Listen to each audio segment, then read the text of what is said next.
Who's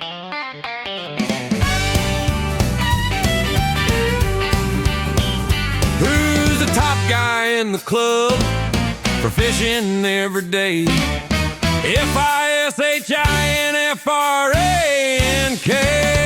You say you And hey, boys and girls, how's everybody in the wide world out there doing? Sitting here relaxing, spinning on the Quantum Cabo reel. I've got the full luxury version today. I'm going up from the benchmark 5 more pounds of drag on average than any other reel, including the other ones. I don't know, just one of those weird days. I mean, it's overcast. Oh, it's beautiful out there. Kind of cloudy. It's gorgeous. And it was cold this morning. I had to go dig out my blankets from my chair. I love it. Yeah. It's fantastic. Yeah, well, there's many things that you love and are fantastic that the rest of us are kind of, Yeah. And I had some I was going to talk about. I guess the new sign up there, obarrel.com. We bought a dining room set years ago, and we were able to get it out of the trailer, clean it all back up after being in storage. You know, the house was wrecked for a long time, and got it back. And then we bought barrel chairs, bar stool chairs from obarrel.com. And he threw in this ring thing on the bottom, put your feet on. And I said, I'll put the banner up there. He's a real nice guy out of Texas. He does a nice job with the chairs. They come out real good. I've had to level them up a bit. I'm using some shims because somehow or another the bottom didn't quite match the top. I mean, they're gorgeous. And it wasn't that hard once I figured it out. You know, it's like anything else. You got to sit there, take a little bit of time, look at it, figure it out. And I went, oh, okay, shim here, shim there.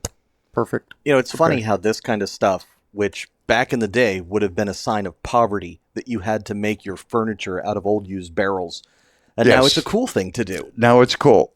And it does look cool because our dining room set is a whiskey barrel and with a top on it. And now we've got the barrel chairs to go with it. And Peg Leg made me a whiskey barrel liquor case. Yeah. So, if you ever have time travel visitors, they're going to think that you're flat broke. Yeah. You think I'm so destitute. The floor's all that plank look, you know. And hey, maybe you could get like a barrel suit. Like you could wear that. Oh, like I remember those. The suspenders you wore the barrel. Yeah. Because that's how poor you are. That would be awesome. I could wear that.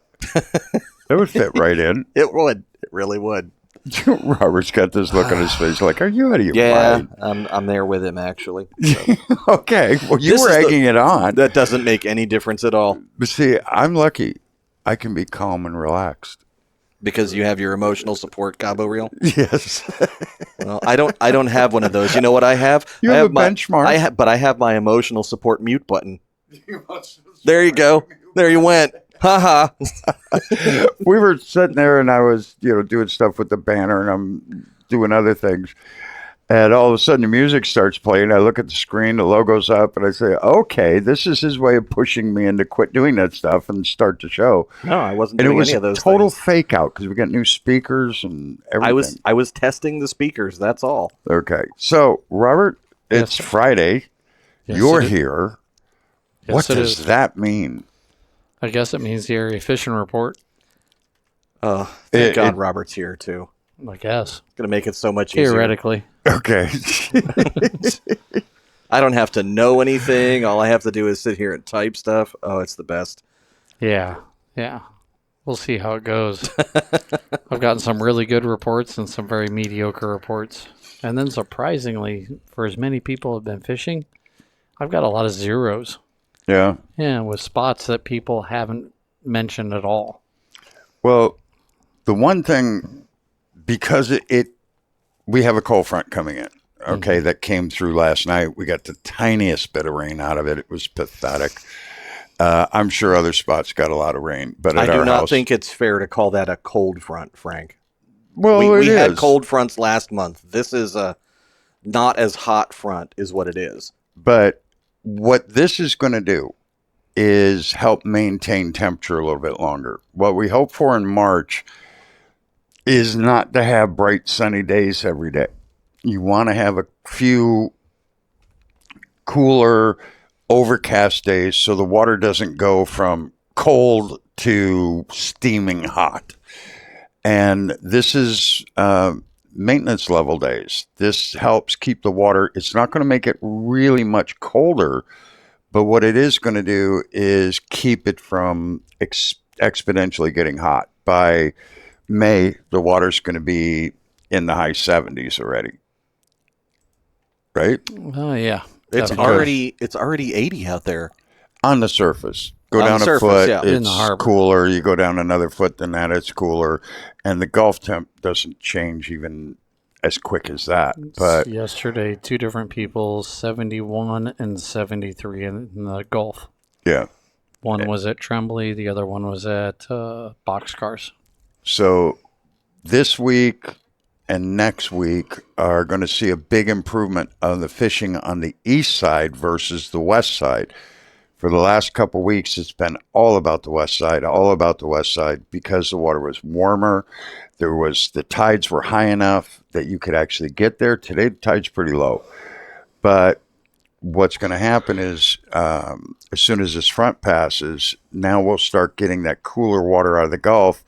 Instead of saying cold water out of the Gulf, it's going to be cooler water, and that's going to brighten that east side up. So sometime this week or the next week, the east side of the harbor is going to be picking up dramatically better than the west side. But for right now, it's still about the west side of the harbor, probably for this coming week. But then I'm going to start looking more on the east side to see more fish hitting there, because every time we have an incoming tide, it's going to cool it off a little bit. Yeah. So for right now, it's still all about the west side of the harbor. Right. So you want to get started up onto the Peace River here somewhere? Yeah, that sounds perfect. You done setting up there, Mr. Josh? 95%. So Okay. Well, here, we're ready. Let's go. people don't realize that in Florida, when we have cold weather, everything cools down. It gets real low. But that can change so drastically because how intense the sun is here. Solar radiation can cook. We can go from 60-degree water to 80-degree water in 6-8 weeks. I mean, it can just literally, because the sun's much more intense than if you go up north of here. No. It takes a lot longer in Wisconsin for the water to warm up than it does here. Even though here it's not instantaneous, but if you get sunny day after sunny day, day after day after day, it can get bad quick. This is a very much of a blessing, even though we're not doing the business we should do. It slows down the money coming in, but it does make the rest of the spring better. Definitely. And I like it. Everything has to have its downside. You ready? You ready to go? Yeah. Ready to get ready beamed to in? go. You got your glasses? Flag fishermen to the rescue. There we go. Don't want you to go blind from the beaming in process. I'm looking forward to when we get out on the water, trying all the different color back lenses to, somebody grab my glasses. I feel like that was you, Frank. Probably. But Don't think I went anybody to else look is through messing and with went, it. ooh, there's a thumbprint. Okay, much more gooder. All right, there you go. Let's get you out of here. Yep. Let's get you beamed in properly where you're supposed to be. Let me find me and Robert. There's you Okay. and Robert. And then we'll activate the transporter. There you go. All right. So That's one thing we got to do. I want to change that fade for when we do the game show, so it's just a cut, not a fade in and out. okay, that can be done. Yes. Yeah. So when we're doing Think Like a Fish, which if you haven't watched the last one, go back and watch the last one. It was pretty funny with the guy from Australia and the rest of it. That was a good one. I was amused. Yes. You were properly amused? I really was. Okay. All right. Just So we sing off of me. starting out as we usually do with the Peace River, Harbor Heights, and Upriver, along with Shell Creek. There it is. Peace River, Harbor Heights, Upriver, Shell Creek. Yep, all of it's there. A lot of guys fishing that this week. Hearing of a lot of snook, all small though. I haven't heard of anything legal snook-wise. In the canals of Harbor Heights themselves, up in the canals, you've got some legal fish. But out here along the river, they're mostly the smaller ones. Yeah. I've heard of a couple decent ones that were borderline close, but the vast majority of them have been in that 20 to 25 inch range. There's a few of the bigger ones right along this curve here. And up by the water treatment plant, you're going to see a few bigger snook. But the vast majority of them are younger fish. And if you go up, can we see 761 bridge? Okay. Here's 761 bridge. It's okay. You wanted to see the bridge. I showed it to you. I appreciate it. You've got some snook here in the water treatment plant and along this bend. But as you go up in here, you've got some smaller snook in here that are a lot of fun. Bigger snook up here by the trestle again. Been a lot of juvenile tarpon up that way too. I've heard of a lot of juvenile tarpon up there closer to the bridge.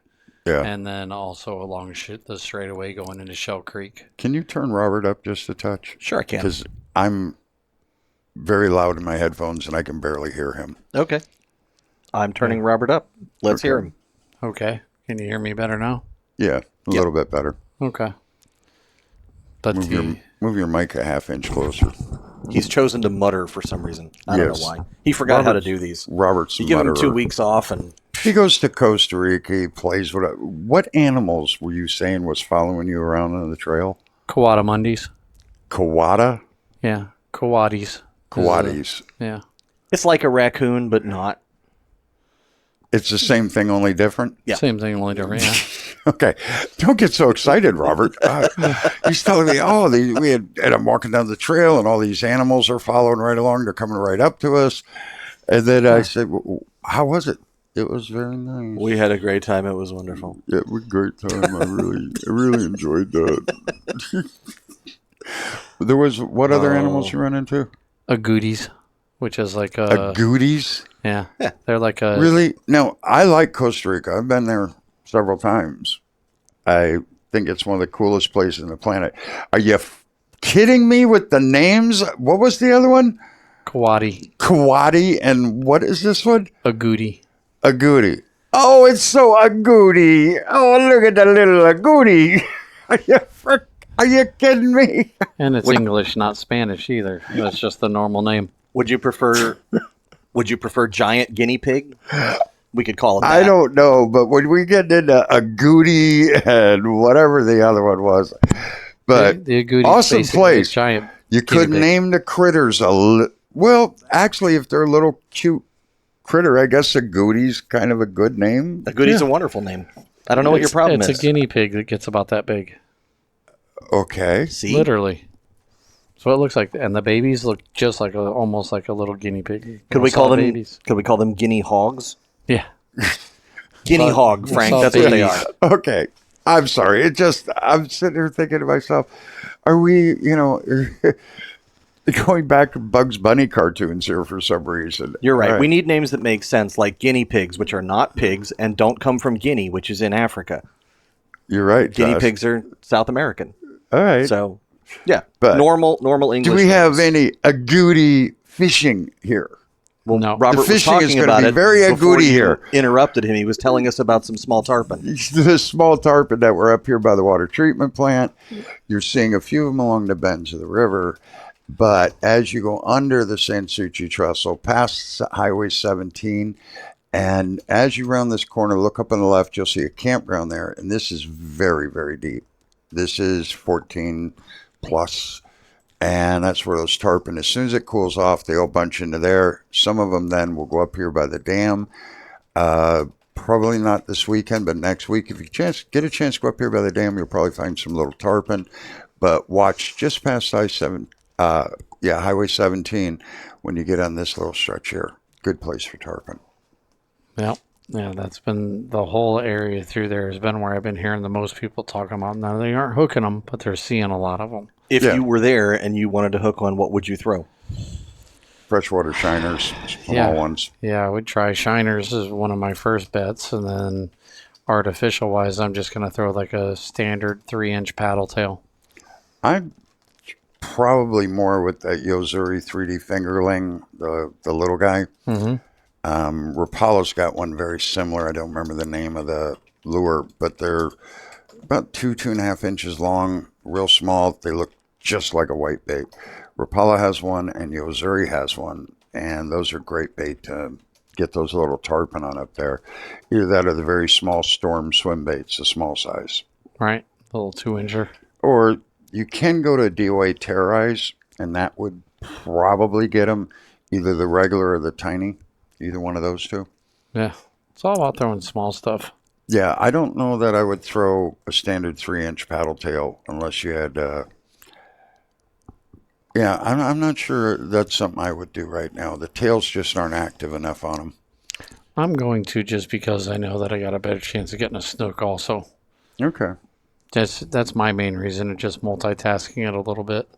All right. If I wanted just Makes the tarpon, I'm with you on all the small stuff. Around I-75, we got snook here by the bridges, a little bit of black drum, mostly small ones, but right at the end of the bumpers. Anything else coming up, Robert? The guy was saying he was fishing on the north side, on the Harbor Heights side, and around a couple of the little islands, catching some redfish the other day. Yeah. He got some 15 to his biggest one was like 21, 22, but he ended up catching like 6 or 7 of them. Yeah, there's some nice fish along this island here on the backside. Little bit over here, but not as much. Once the water comes up, you get redfish going to nose up in the weeds along this. But you got to have a high tide for that, something like a 1.3 or better. But along this edge, they've been doing pretty good on the redfish. I watched a guy catch them there the other day. He saw some baby bull sharks cruising along the flats over there on both the east side and the west side of 75 on the flats there. Yeah, there's down along here. 2-footers up to like 3 foot. Up along the edges of these bars, and if you get them through this whole deep section up here. And then he caught a couple of jacks just to the east of the bumpers on the main span of 75. Right He here. said they were smacking the channel, but he was only a couple hundred yards up the river. Yeah, there's some. The jacks are just cruising through here, and they're following this channel around, going up into Harbor Heights.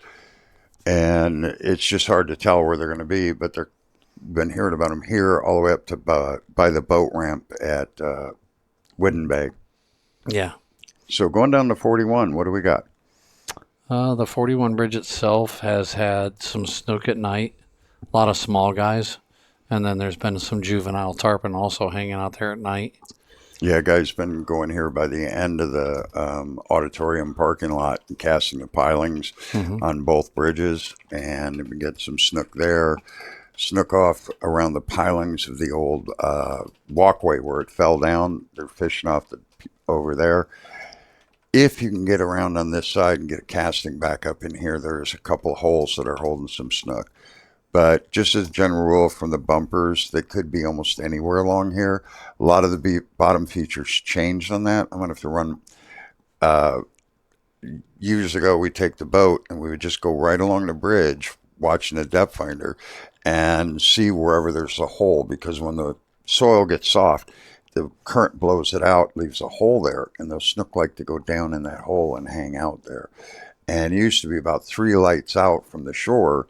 There was a nice hole there that held snook, but from what I hear, that filled in. But now I heard there's a new hole opening up, so I got to go find it. There you go. I haven't heard of anything else, though. No snapper, no trout, nothing else there. Just the, Or West Spring Lake, got anything? West Spring Lake has got a couple of mangrove snapper. One guy did good. He caught 3 sand brim and a couple of spadefish and a juvenile black drum. And A little dock right here. And if you walk around, you kind of get to where you can cast there. It's challenging at this point, but looks like people are starting to clear it out a little bit, making themselves a little path down there. But yeah, this is fishing by the boat ramp. Guy caught a couple snook there the other day. Now, there's a culvert pipe that comes out right over here. And when we get rain like we did a while back, once that rain stops, head to that culvert. Some really interesting fish there. Right. I haven't fished that Now, in Port forever. Charlotte overall? Port Charlotte overall, there's been a lot of little snook being caught off of people's docks and then people trolling in and out of the canals. I've had 2 different reports. One actually came up our canal, in the Elkham waterway, and the other one was up in the I always screwed up the Sunrise? Manchester waterway. The one that goes to the old lock. The Ackerman, Manchester. A school of ladyfish, like big school of ladyfish, like 100 fish. Yeah. Just pop it on the surface, moved all the way up, moved back out, kept coming back and forth between several people's houses. We didn't see them behind our house, but up the canal from us, people were talking about it. And then same way with over there off of Manchester. Well, the Elkham waterway runs here, and every once in a while you get a school of fish that'll leave here and just go right across and then start coming up the Ackerman, hit the Square Lake, and run this whole gauntlet back here. Mm-hmm. And they seem to just feed from one canal to the other. It makes sense because they're literally almost right across from each other. It's surprising how this will have bluefish and this won't, or this will have tons of trout and this won't. But occasionally you do get some that just go right across and right back up in the other one. Yep. They must have a good leader. Something. Yeah. The little snook being caught off all the bridges there along Edgewater, and also guys trolling through the canals. Once again, haven't heard of any legal size fish, but they're at least putting some numbers out there. Yeah, trolling. Mostly on shrimp with the land-based guys, and then the guys trolling are using that the Yozuri that you like, the little crystal the little minnow. crystal minnows? Yeah. Yeah, we're using the smaller one and the bigger one for going in the canals. It seems like having that bigger one out there is getting a lot more hits than just one or two of the small ones, having the small one and the bigger one. And whenever you come up to a turn or anything, you got to pull the bigger one in, or whichever. You can only have one out doing a turn. Right. Or sometimes none, depending on your turn. But right. I like to alternate between, like, if I'm going to throw two of them, I have a Rapala on one, the X-Rap, and a Yozuri crystal minnow on the other. Mm-hmm. Two different sizes because of the profile. That Rapala is a little chunkier versus the Yozuri's a little bit thinner profile. Right. Because you taught me that years ago fishing at Jobean. Sometimes they want that skinnier body, even though they're both the same length, because I used to throw that crystal minnow religiously with you and Angel. Right. And then I started playing with the Rapala, and you started telling me that sometimes because of that profile difference, even though they're the same length, that little skinnier body can make a difference one way or the other. So I like to mix it up. Yeah, I'm not sure if that's a sound profile or a visual profile. I would have to think it has to do with the noise it makes coming through the water. Yeah. Because most of the time when we did that, it was after dark. Right. So maybe just the different in tone or sound as it comes through the water. To them, it sounds like one type of bait fish versus another. Right. Now, we have a question here that was asked on the Facebook page that was specifically talking about this Port Charlotte Canals report. So my understanding of this is that when we talk about the Port Charlotte Canals, we are talking about this section here. Right. So 41 to 776. Right. Basically everything that opens up right here. Right. Anything that Alligator opens Bay. up in this way. Mm-hmm. So Because it's the only place they open up. Right. Right. But when we talk about the Myakka River area, are we including these canals Not much. up in here? Not much, because I don't get much reports from them. Neither does Robert. Now, lately, I've been getting Which some more ones? reports. The Now- Northport canals and like the ones that are right off of the Myakka. When you go up past the Jobean Bridge, there's a couple major canals that cut off to the right there. Yeah. And they go from the Myakka River all the way up to 41. Right. And we get very few reports out of there. Now, tomorrow, we've got a guy coming on. We'll probably post it tomorrow, Saturday. He does blinds and shutters, and ran into him at Charlotte County Boat Show and knew him from in the store for years and talking fishing. Then found out he actually does the interior blinds and all this other kind of stuff. Came out to the house, did a phenomenal job. But his dad lives up on one of these canals. We're going to find out which one.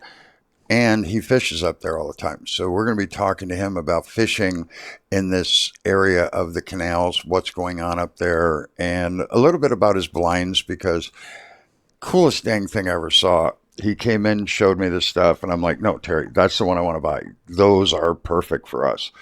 And he gave us a decent deal on them, and I want you guys to meet him, and that'll happen tomorrow. but he's one of the reasons coming on. A, he does a great job with his job. B, that's the area he fishes. So we're going to hear about that. Gotcha. All right, El Jobean Bridge. So on the El Jobean Bridge itself, with the guys fishing from their boats, have been getting some snook, mostly at night. Been some juvenile tarpon there at night. A couple guys have gotten some small bull sharks in the last couple days. Same guys that were fishing for snook up there. And then just above the river, a few guys got into some trout, like just above the trestle, like within 100 yards. They got one that was 21, a 19, and then they had several in the like 15-inch range. But they had a really good day fishing right in that immediate area. Now, when I get reports up there on the Peace River, or I'm sorry, in the Myakka River, up there where you're talking about, most of the time it's in the midsummer when those juvenile tarpon, once that river just starts to trickle a little bit when the rainy season starts, a lot of those juvenile tarpon stack up at the mouths of all those canals, especially at that last one by the trailer park before it goes around the corner to 41. Okay. Yep, that's when we usually talk about that spot. The guy, he owns Custom Shutters and Drapes. So it says Custom Shutters and Drapes by Mitch Perry. I just didn't want to get the name wrong. That's why I wasn't saying it, because you get one word mixed up and it's somebody else's business. Right. So anyway, that's why I was looking at my phone to get the name of that. But he'll be on tomorrow. Anything else around the bridge, Robert? Nope, didn't hear of any snapper or anything else. Okay. Then let's move on to the Myakka River general area. The Myakka general area. So I heard of some trout right there by Cattle Dock. And then also over by Hog Island on the Charlotte Harbor side. Closer to that area in that real skinny water. Yeah. Guy got into a couple trout on top water. He had a couple fish blow up that he never saw what they were, but he thought they were snook because he was only in like 1.5 feet of water casting. He actually snuck through one of the mosquito ditches in his kayak. He left early in the morning and came all the way through the triple lakes. He came out through that and had a great time. He saw some redfish back in there. He saw a couple of sharks. He made a whole day of it. Josh, can you blow this up right here? He's visiting family here on spring break. Okay. And he just said, I'm just going. He said, I might get lost, but I'm going to give it a try. Come into the Myakka cutoff used to be easy in almost any boat, but it gets shallower all the time. And it's just like with the triple lakes. We used to be able to go back here with our boats, and you got 1, 2, 3, hence triple lakes. Now, if you got a kayak or a very small skiff, you can still get in through here by hugging the outside corners of these. You can see how many of the sandbars are building up here over time. But this is the most difficult one to get through. But these all used to be relatively deep lakes. And the problem with this is fishing here is over. Come on down just a little bit, Josh. There's one more. Yeah, there you go. And this goes up and connects to the canals up here. Coming through the canal, you're going in through here. So you can get here from either side. But quite often you're going to run into 6 to 10 inches of water. Mm-hmm. Pretty skinny.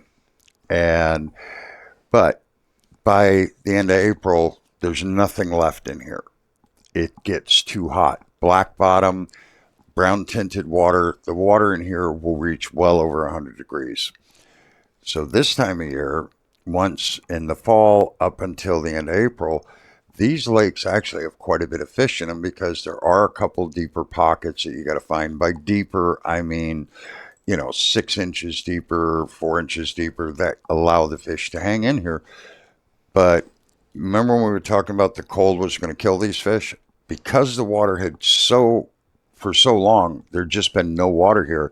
Every time the water came up, the fish started leaving and got out of here before the cold. But now that the freezing cold's over, you're going to see for March and through middle of April, a lot of redfish, a lot of snook coming into these areas where the water warms up tremendously during the day. And it's just like you going to the sauna. They know those places are there. Yeah. Anything else to talk about up here, Robert? Nope. All right. Then the South Gulf Cove canals. Tilapia and Mayan cichlids. He was actually in just buying another cup of night crawlers just a little bit ago with his grandkids. They're down here on spring break, and they've caught like 15 or 20 of them, something like that. The kids are having a field day catching a bunch of little guys. He didn't specify of anything big, but he said they're catching the tilapia and Mayan cichlids right off his dock. Yeah, the kids were about that tall, so however old that is. But, yeah, I can't tell anymore. Yeah, and somewhere between 2 and 20. So many of these kids, they're like pouring uranium on their Cheerios, and they're like this big, and they're 8 years old. Yeah. You know, you're looking at them going, "Hey, how you doing?" I mean, really? I mean, kids are huge. Yeah. And then you have some normal kids, so it really makes it hard to tell. Yeah. Yeah. I also had a couple of tarpon reports from Not that the other kids aren't normal. I'm just saying some kids are 1.5 feet taller than what I remember growing up. I mean, they're big kids. From this general area where these canals cross, a couple of those fish were small and a couple of them were big. So fish in the 30-pound range and fish in the 70, 80-pound range too. What kind of fish were they? Inside there? Inside. Nice. That's pretty impressive. So that's cool. Now, go over towards, is this blocked off right here, Josh? That's blocked off right there. Pretty much. So there's a boat ramp just over here. The other way. Or is it right there? There's a boat ramp right there. Yeah, there's a boat ramp right there. Back it out. Let me see where we're at here. Because there's a boat ramp here. Yep. All right. Now, okay, back up. So you follow this road past the first boat ramp, and the other one's right here. So if you're going to try and access these tarpon, it's not the first boat ramp. It is the second. There's a ramp right here, right? Sure looked like one. I don't know what the accessibility is, but there's a boat launching. There's a boat launching right there, so that's actually a ramp. Yep. So it's the second ramp, not the first one. And then I would try here at the dead end and then coming up here to the cross areas here. Yeah. But that's cool. And you probably can do it from this other boat ramp. You just have to make a plan to jump this. Yeah, just hit it real fast. Yeah, you get going as fast as you can. I'd say do about 85 miles an hour, and you should be able to skip right over this. Yep, that'd work. By the way, don't wear a helmet either. No helmets, no seatbelts. Helmets are for wussies. Yeah, just 85 mile an hour. You'll be good. It's the way to do it. West Wall? The West Wall has had a little bit more life to it. There's been some redfish. People little would snook. say, "Don't you worry about getting sued over that?" I'm like, "No, they'll be dead." Yeah, can't sue me if they're dead. Redfish, Robert? Redfish and little snook. I haven't heard of any big redfish over there, but there's been a couple of legal fish. They were like 18 to 20 inches. Are they under the trees or? Yeah, a lot of them are up under the bushes. Same way with the snook. But there's been some glass minnows or some type of small fry moving back and forth from the bar to the inside trough. So there's been some little jacks, some trout. A guy skipped a couple pompano. He saw several bull sharks. He saw one short cobia following a manatee. And I can't remember the mullet. He saw a bunch of... He called them finger mullet, but then he showed me that they were about, 8 inches long. What we would call Peter mullet. Yeah. But he saw a school of about 50 or 60 of those, and something blew up on him right up against the mouth of the small creek over there. Yeah. And he saw multiple footprints, but couldn't get anything to hit. He's not convinced whether from the fish swirling blowing up on him. Yeah, I'm sorry. And I don't know why I just can't wake up this morning. He thought they might have been jacks, but a couple of the pops sounded like snook, and he couldn't get anything to hit, but he tried like heck. He had a couple big topwaters that he tried and his paddle tails, but didn't do any good. But he said the amount of wildlife he saw all day long just working that shoreline. He said the water was clear. He said there was a couple spots that looked like was affected by the rain last week because it had that very dark tannin look along the west wall. Well, but he couldn't see anything physically, and I think it's when you have 115 miles of Peace River, you've got 89 miles of Myakka River. The Peace River acts like a fire hose going to the west side. The Myakka River is on the west side, but when this one's coming down, this one's pushing it over to this side. So you've got all this water that, if the river's flowing at all and bringing down the tannins and all of this concentrates to the west side of the harbor. So while the east side is going to be crystal clear blue-green water, the west side, whenever we get a rain, always gets a dark side to it. And compound that with, if you go up on the map just a little bit, Josh, I just need to see Boca Grande Pass. Okay. There it is. Okay, can we get Boca Grande Pass in the Peace River? Sure. So we've got these two rivers coming down here, and they're pushing down the west side. Then we've got the water from Boca Grande Pass pushing in and going up this side. But the incoming tide doesn't hook around this corner and come up this side. It literally pushes across, goes up here, and then goes this way. So you have, while the rains are just starting like they're doing right now, 2 months early, you're going to have a split in the harbor. This is all going to be dark brown water, much warmer. This is going to be clear water, much cooler. This is what I was talking about this week and probably into next week. The east side's going to really start lighting up. Right now, way better fishing on the west side because this water is warmer. And now with that little bit of darkness to it, it's going to be easier to fish because the fish can't see you as easy. So this week, all about the west side, and then it's going to be changing to go to the east side. But if you go from one side to the other, you're going to see brown water. Oh, kind of clearing up. Oh, it's really clear over here. Pretty water. And that's just this time of year. Yeah. And we did get a little spike on the Peace River from that rain, but it was a very small spike. So the river went from being 0.75 feet all the way up to 1.1 feet. Yeah. And then it's dropped back down since to 0.85 feet. So you're talking about, it came up that far. Yeah. And then it dropped right back. And that's what I'm saying. You get those bursts of tannins coming out of the rivers, but that concentrates itself pushing down the east side because that water being on an angle, and it collects this water as it goes down and pushes this way, whereas the incoming tide comes in and goes up this way. So got that duality of the harbor right now. Anything out off the bar, Robert? no. But let me ask you guys both a question. So last Thursday was all that rain, which a lot of people told me they got 2 inches to 2 1/8 inches of rain throughout the county. We had gone through such a drought for months where we only had minimal rainfall here and there, just a spot of spit here and there. Do you think it livening up that west wall a little bit, and the east wall for that matter, has Just the west wall. Okay. So do you think with the drought that we've had, we always see the salt build up on the mangrove trees? Do you think that extra spike in salinity acts as maybe a rejuvenate to that little bit of area in like small micro spots?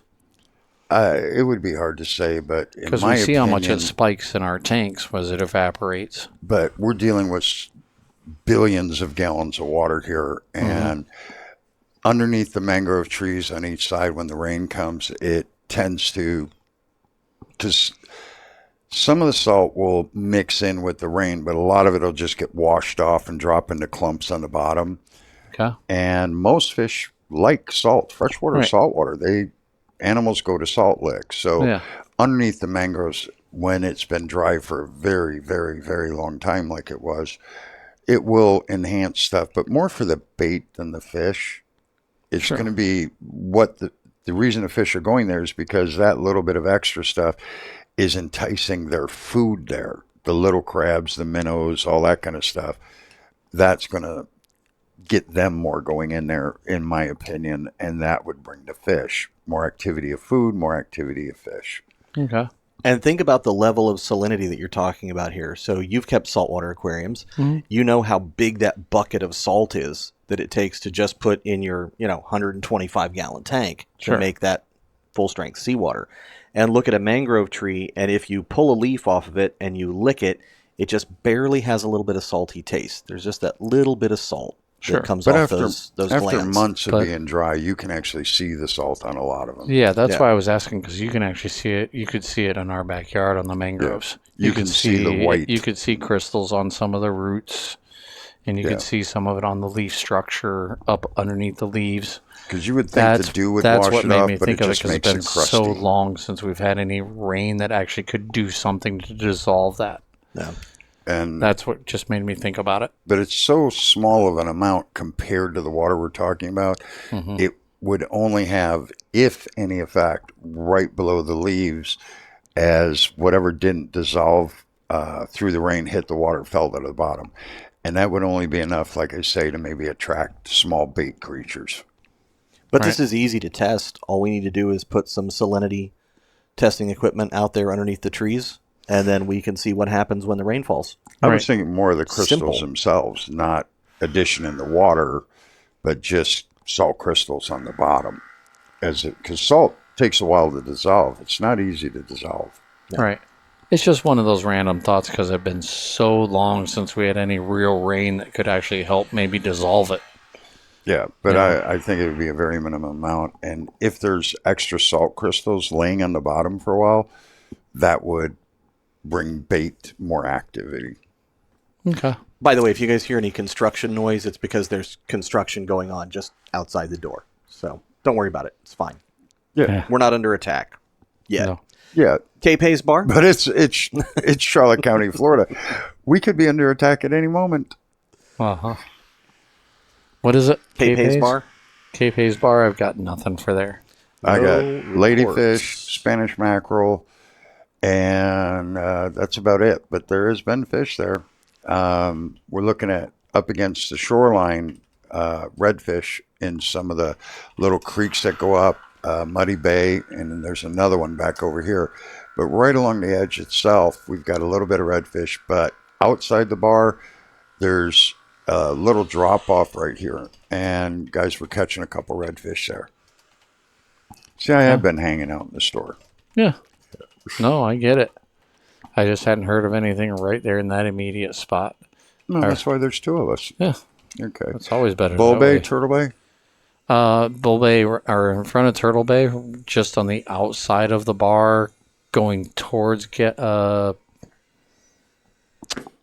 did my brain go? The little entry. Bull Bay or Turtle Bay? In Turtle Bay. The comic Gallagher with the slash. Gallagher's Cut. There you go. Comic with the sledgehammer. Yeah. Going towards there's been some snook staging up along that whole flat with some mullet, and then he also caught a couple of trout there and caught a couple pompano, one of our customers. And then he went to the inside of Turtle Bay, and just at the main entrance where the white posts are at, he went to the right and followed up into that little creek. Oh, right here. And he got some redfish right there and saw a few snook. That's kind of what I was talking about. The Cape Hayes bar here, and you've got a few little creek cuts that go into there, as well as Muddy Bay. Right. That as soon as you get into the inside, you're finding a few redfish in there. Oh, and okay. Back up on going up, there's a few bays up here. They're starting to hold the redfish on them. I haven't heard much about the entryway over here. But as you get into Bull Bay, what do you got, Robert? Scattered redfish, snook, some trout, ladyfish, jacks, a few sheepshead under the shacks. I mean, Bull Bay is really lighting up yes. this whole area here. Yeah, it's Now, there's snook 3-4 all different over, people. redfish all over back in here. And like say, let's say probably be, if you go right up in here, might be loaded with snook. You go right here, there's nothing. You just got to keep going island face to island face until you find one. But if the water's real clear and you can see right up to the mangroves, if it's just flat all the way up and then slopes up to the mangroves, there's nothing there. If you've got the mangroves and a little bit of a trough comes down and then it comes back up out, so like let's say along the face of this island, there's a trough along there that's going to hold a lot of fish. If it's just sand flat, there's nothing there. So if you can see into the water, and remember, if you've got flying fisherman glasses, you want to look through this side of them, okay? And this is the side that determines it. What's on the front doesn't matter. You look through them, and right out here, the water's real clear. So you want blue, greens. You want to have something that matches the watercolor. Blues and greens right now are the best for there. If you're using brown on the west side, you're going to see better. But as soon as you come around this corner and get into here, it's the blues and green colors that's going to allow you to see those redfish and snook or the bottom features. It's color to color. Color. Got to remember it's on this side of me. Sliding over into Gasparilla Sound. That's, again, had a lot of good positive feedback from that whole area, from Three Sisters to Catfish, Wooden Bay area, some trout, Spanish mackerel, ladyfish, a lot of snook and redfish, mostly all small.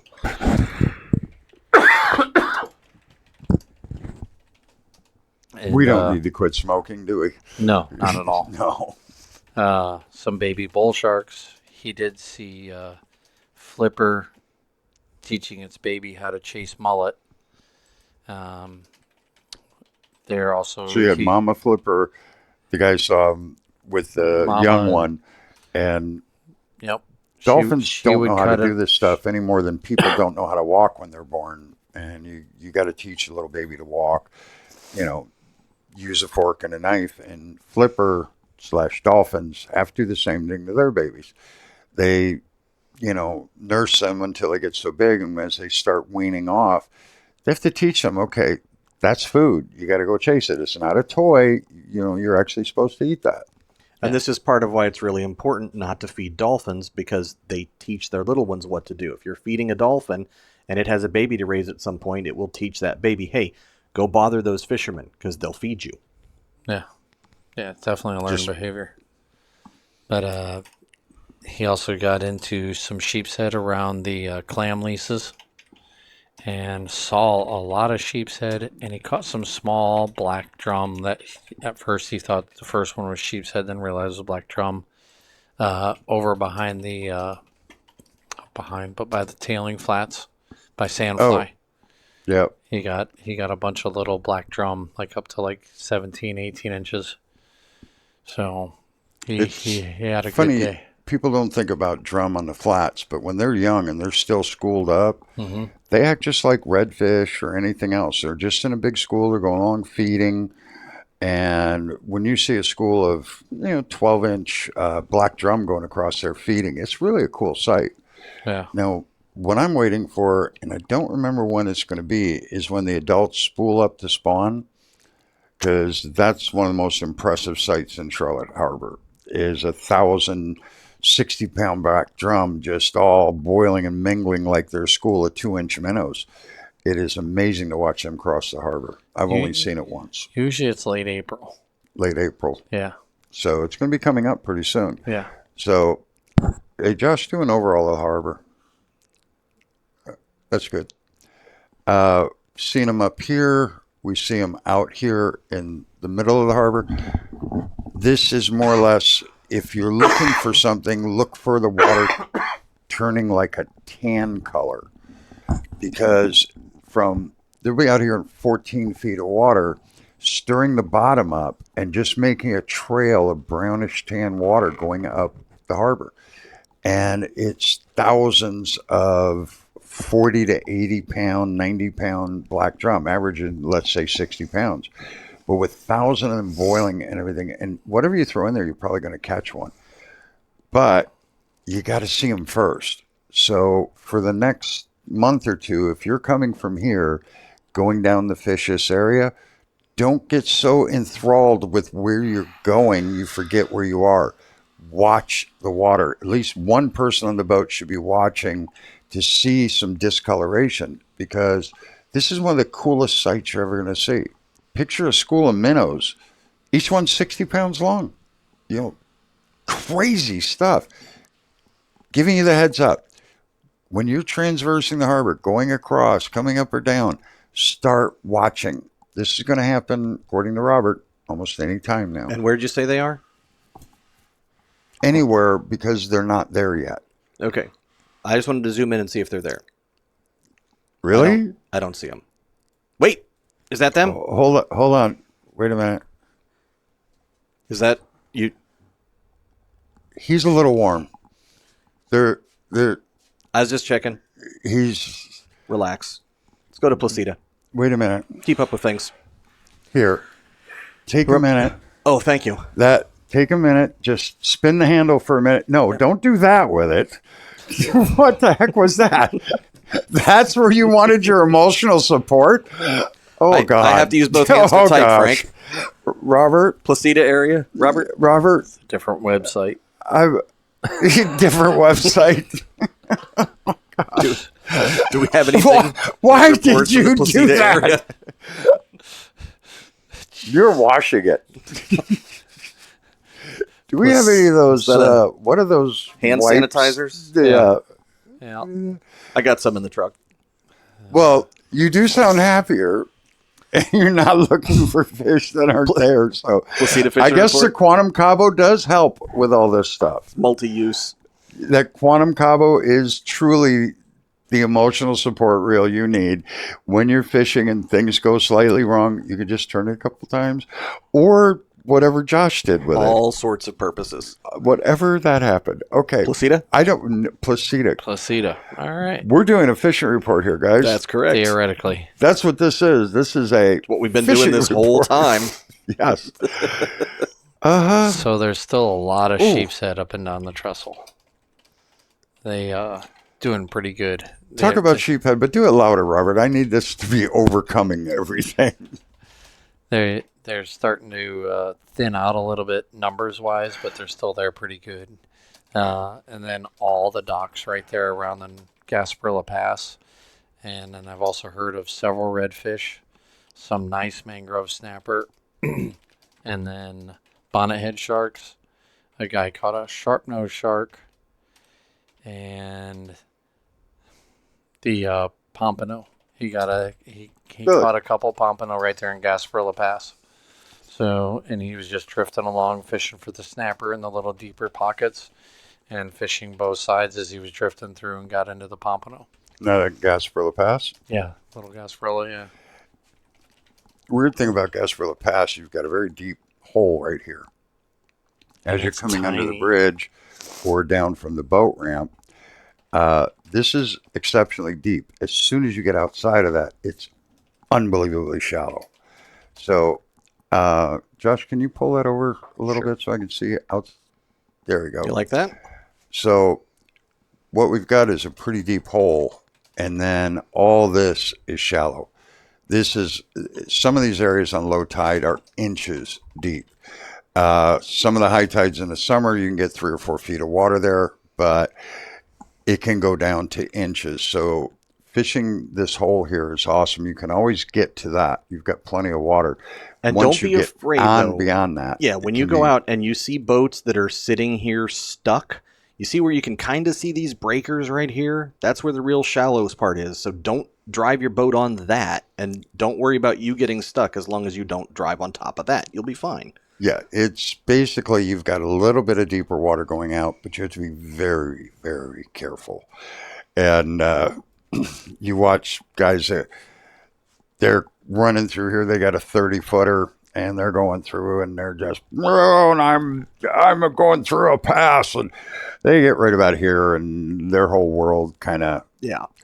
they're rethinking their life choices right about the time they hit here. And the thing about Because it it's is a that- long ways from here to here. and there's a sand apron that runs the full width of this. There is no deep cut that goes all the way out through there. So if you're at Tiny low little tide, bit of inches more water. 3.5 feet of water. You're going to see 3.5 feet of water at low tide, no matter where you cut through. Or here, less. That's the deepest you're going to find.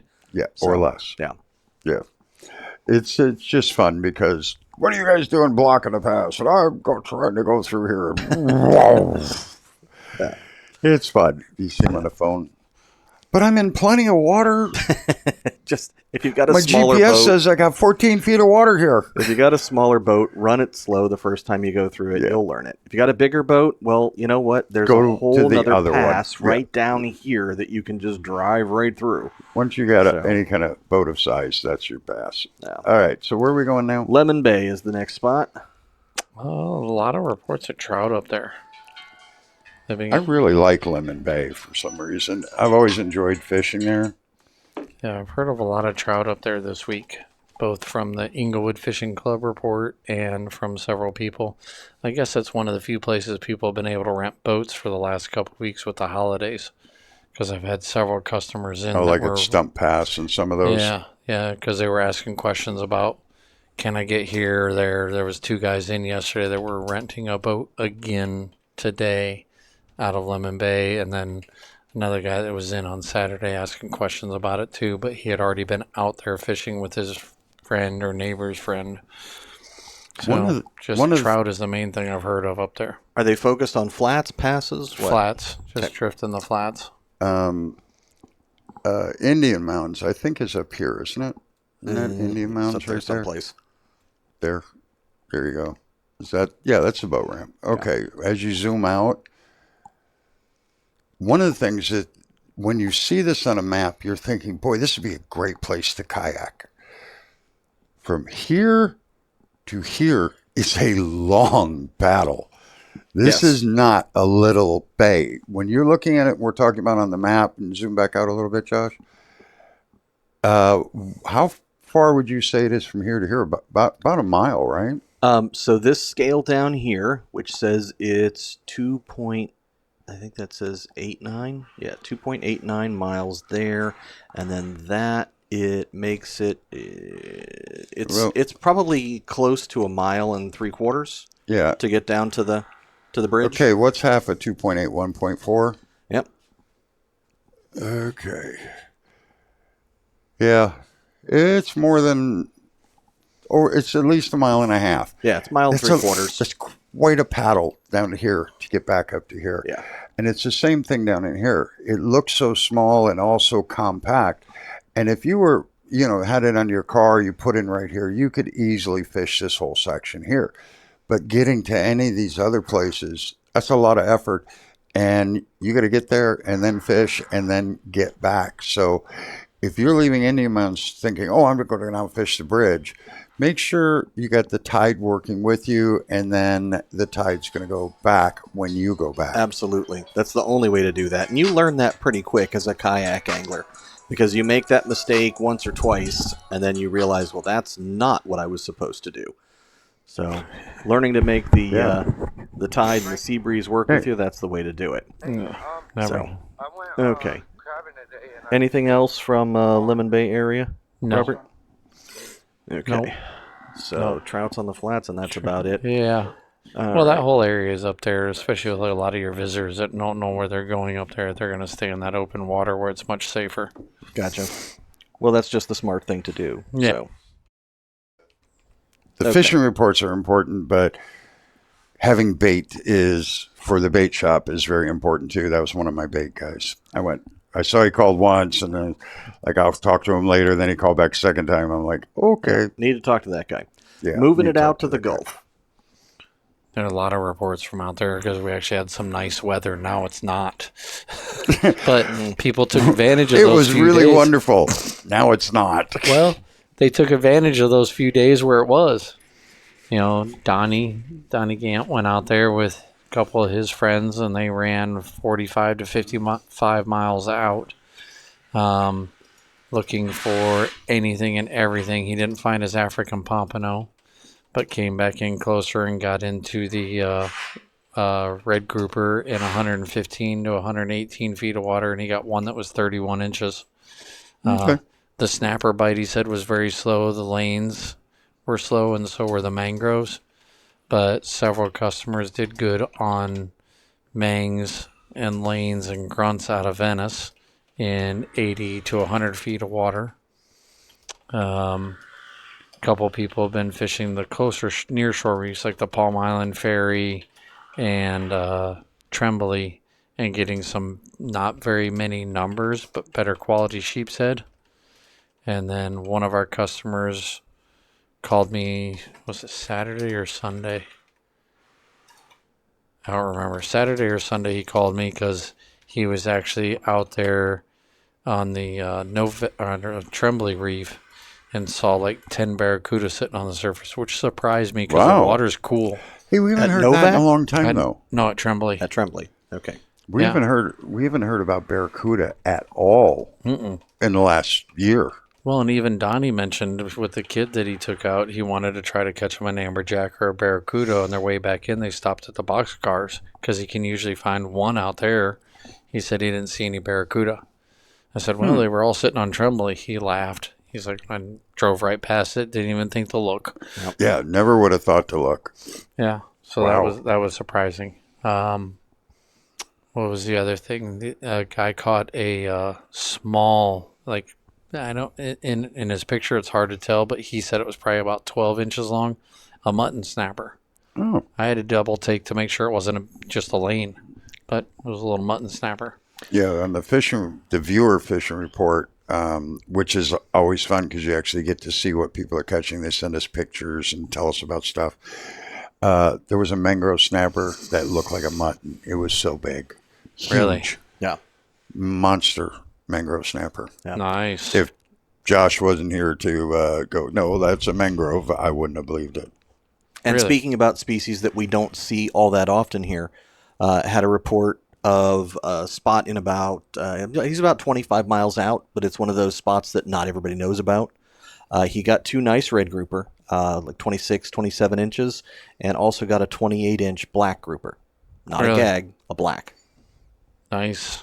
Yeah, we don't see many blacks here anymore. You used to No. see them quite a bit, but we don't see them anymore. But that was back in the 80s and 90s. Right. Since the 2000s of it, I haven't heard black grouper hardly at all. No. You hear of one a year, maybe. Do you know how to tell them apart? Kiss marks versus pock marks. So here's the best way, and it's the only for sure way, because most people know, well, you kind of look at the pattern, and the pattern is kind of that nebulous pattern on a gag, and then blacks have that more geometric, almost looks like bricks laid pattern. But can you hand me that redfish off the wall? Can you get him off of there? No, the other rod's there. These 2 stuck on there. How Yeah. about this trout? Will this come off? Yeah, Okay. that's just got one nail. Gotcha. hook. All right. So on this fish, you have this gill cover, and the gill cover is called the opercle. And then just ahead of that, right down here, you have an area called the pre-opercle, and this is where the snook has. Now we know the what cutter. you were doing with the quantum reel. You're trying to stop that pre-opercle. Yeah, I'm trying to keep my pre-opercle warm. Yes. So if you look at the pre-opercle, when you have pre-opercle, yes, get a quantum cabo. That will yes. fix that. Ask your doctor if pre-opercle is right for you. This area right here, if you're looking at it on a gag grouper, It's still there, guys. It's still there. it's not. It's over here. It's very warm, but it's over here. If you look at it on a gag grouper, the pre-opercle is serrated. And if you look at it on a black grouper, it's smooth. And it's the 100% definite way to be able to tell between those 2 species. Coloration is good, but it's not 100%. Okay. This is 100%. Check the so you've got pre-opercle the and feel if percle it's and the serrated. pre-percle. Opercle and pre-opercle. Okay. And which one's serrated? Gag. Gag And- will have a serrated pre-opercle. So if you've got a smooth pre-opercle, You've got a black grouper. you've got a black grouper. And now you know. And knowing is half the battle. G.I. Joe says, G.I. knowing Joe. is half the battle. I miss those commercials.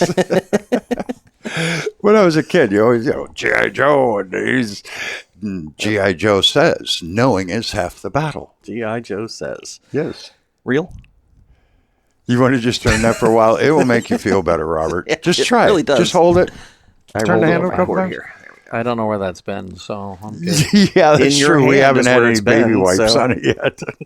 In your hand is where it's been. The Venice jetties and Venice Pier. Have any reports up there? Yes. They've been getting some whiting Is and it- some sheepshead off the I'm not jetty going to up ask there. if it's dry or not. Okay. Whiting and sheepshead. And then I actually got a report from Sharkies actually just today. Oh, Guy cool. was in buying some spoons because they're catching a bunch of Spanish mackerel off the pier up there. No kings yet? Just No. Spanish? I have not heard of any kings even down in Marco, so I don't think they're on their way here yet. Okay. I'm just checking. Yeah. I get excited. Yeah. But no, the definitely a lot of Spanish up there. But he caught Spanish up to 16 inches. He didn't see any real giants, but he kept getting bit off. And I was telling them a story about you and I that one time when we were out there and off a little Gasparilla Pass. Yeah. And we tried line-to-line knots. We tried little swivels, mono to steel, mono to mono.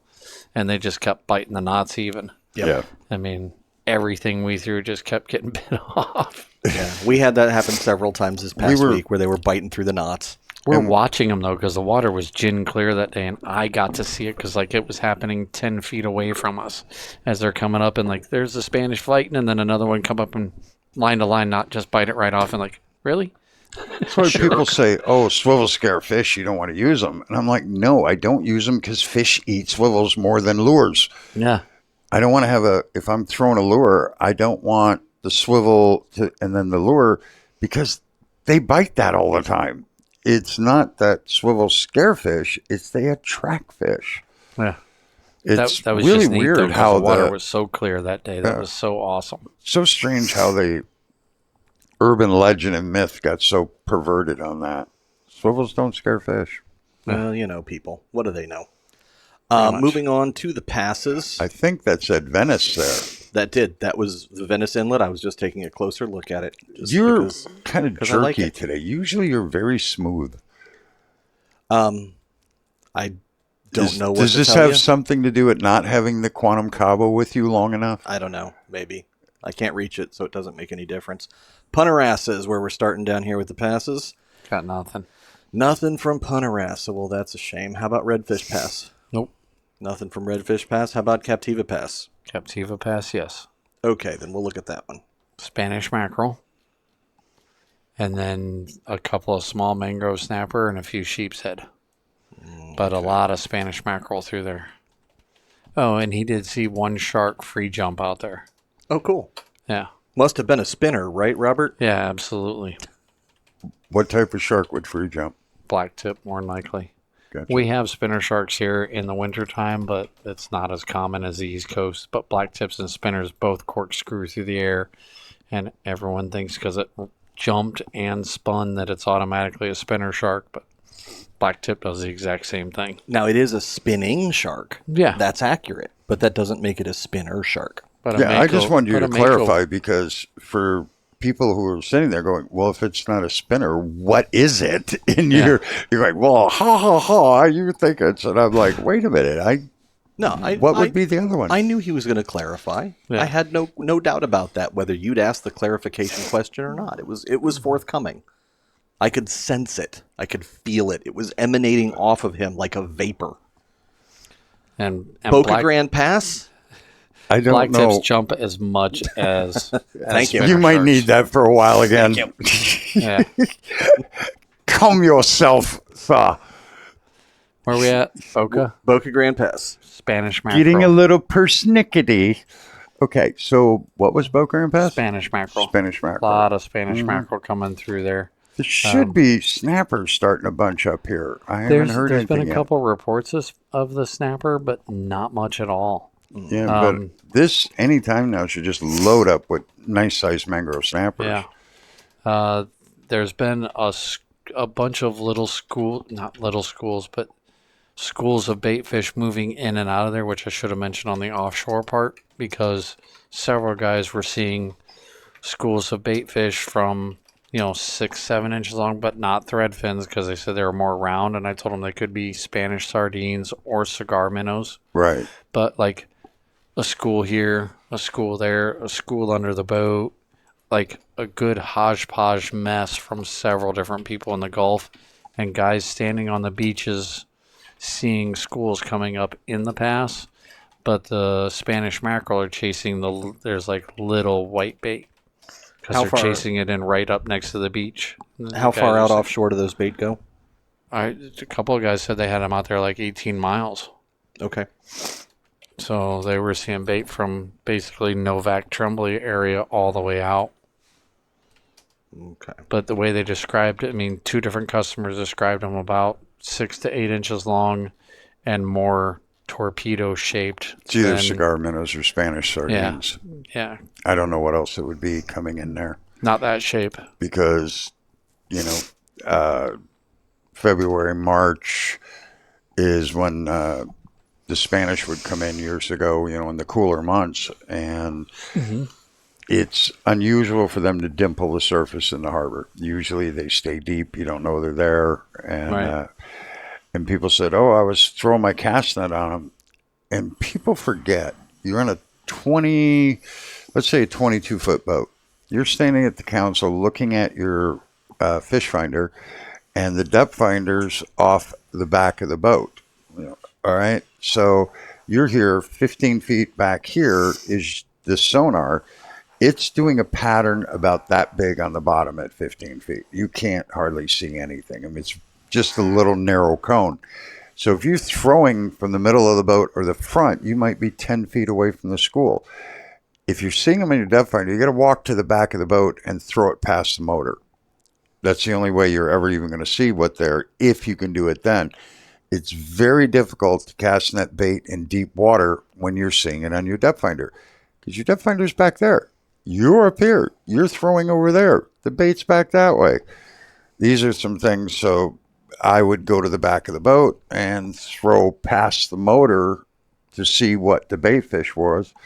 I don't see it on my depth finder in the back and throw off the front of the boat thinking, well, they got to be there. They're right there. What's that? What if we drove the boat backwards? Yeah, go ahead.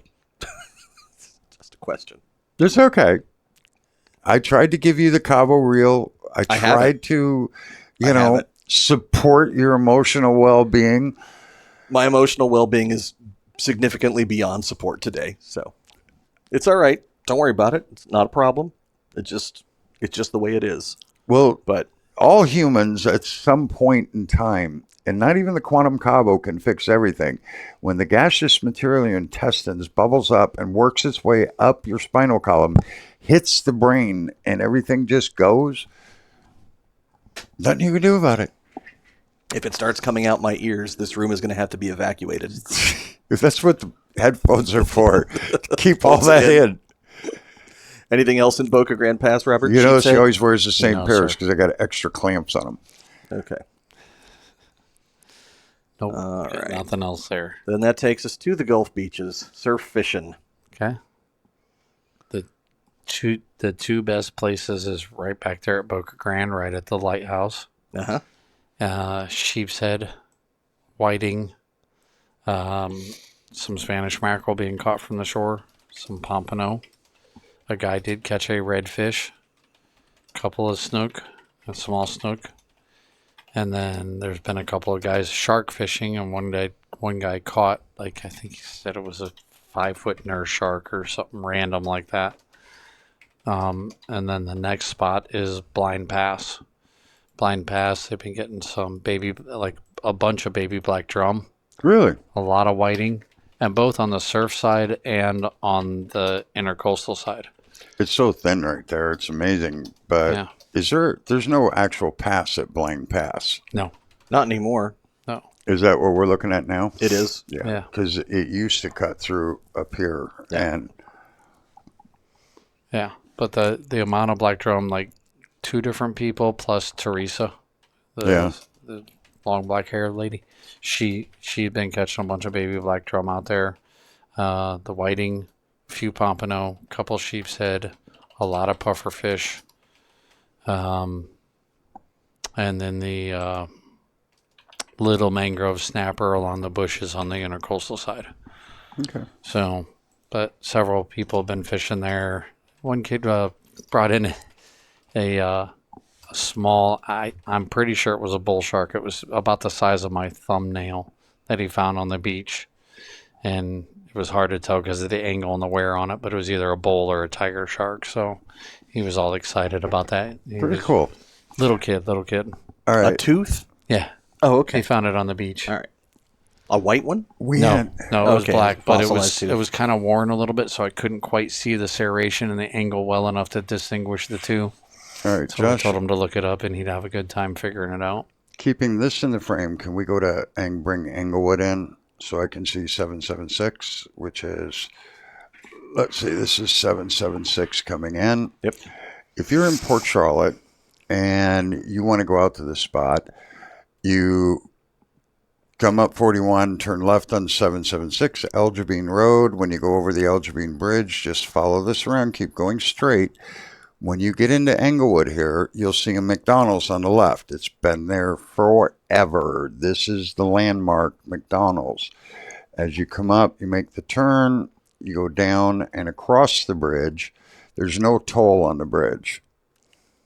Okay, now as we get here, you've got this circleized thing. So you're going to stay and just continue right up to the right. Make sure you pause for oncoming traffic or everyone dies. Yeah, All and right. they expect pedestrians because this is Englewood Beach. That one's very busy.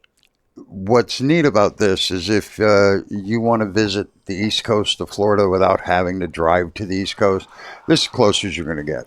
You got all the little shops and, like if you wanted to go to a beach in Florida and hang out somewhere kind of cool, this is actually the place. Because you go down to Fort Myers Beach, that's a nightmare. You're going to spend hours getting there and getting back, trying to get in and get out. You can just go here to Englewood, and it's a much nicer place. There's bars, there's restaurants, all that kind of stuff. But if you're like us, you just drive past all that crap. I've stopped there a few times. It's not bad. It's, go in and have a burger or something, hang out and feel, tourist Florida. It's kind of cool. And onward we go, and we get into this little scenic spot where you have the overhanging trees, which isn't quite as nice since the hurricanes, but it's still kind of nice. All ripped down. The trees used to cover this like a tunnel. Not so much anymore. A little bit. You still kind of see some of that, but yeah, it's not quite as nice as it used to be. But you keep on going and drive and drive and drive. And it's a beautiful drive. You're going to enjoy it. But now you can come up here, and there's parking up in here. You can fish the different areas. Main lot's right here. Yep. You can also park over here on this side. And then you can cross over and you can fish the beach. You can fish over here on the inside. You've got a couple kayak launches where you can go in there and fish. Just don't block the launch with your vehicle. So a couple little places you can go. Just wanted to let you see, it's not that. It's literally if you're in Port Charlotte and you get to 776 or whatever, when you go out 776, you turn left at the McDonald's and then just kind of stay on that road as it bears to the right. It will take you right to it. Pretty hard to miss. Two turns. Right there. This is because when you're sitting there and you're watching and you're in Punta Gorda or Port Charlotte or you're just down visiting or whatever, and we show you these places, they look all exotic and, oh, God, how can I get there? Two turns. Pretty easy. Can't miss that. If you can find the McDonald's in Englewood, and I think there's only one. There might be two, but there's only one on Beach Road. Yeah. Takes you right to there. All right. Brings us down into the Matlacha area. Right off the pier there, or off the bridge, I'm sorry. They're catching sheepshead still. And some small mangrove snapper. And a couple guys did catch some small Spanish off of it. Oh, one thing to say is it's from Port Charlotte out to Blind Pass, where we were talking about, it's less than an hour. And your first time might take a little long because you don't know where you're going. But once you've done it a couple times, it's much less than an hour. Yeah. I drove from Fishin Franks to my class that I teach in Englewood, which is at the Englewood Chamber of Commerce, which is about the same distance that it takes to get to Middle Beach. And it took me 48 minutes, I think, to get there. So it's less than an hour. It ain't that far. So we're down here at Matlacha, and what were you saying was there, Robert? Sorry about that. The sheepshead off the bridge there, a couple short Spanish mackerel, and some small mangrove snapper. Yeah, I'm going to drive down here next week and see what's going on in Matlacha, what restaurants are back, how things are going down there. Like I say, when this first got wrecked, we were coming over, we were heading down to St. James City, and the wife started crying when she hit. As soon as we got close to Matlacha, she just started crying, and she cried all the way down to St. James City. It was horrible.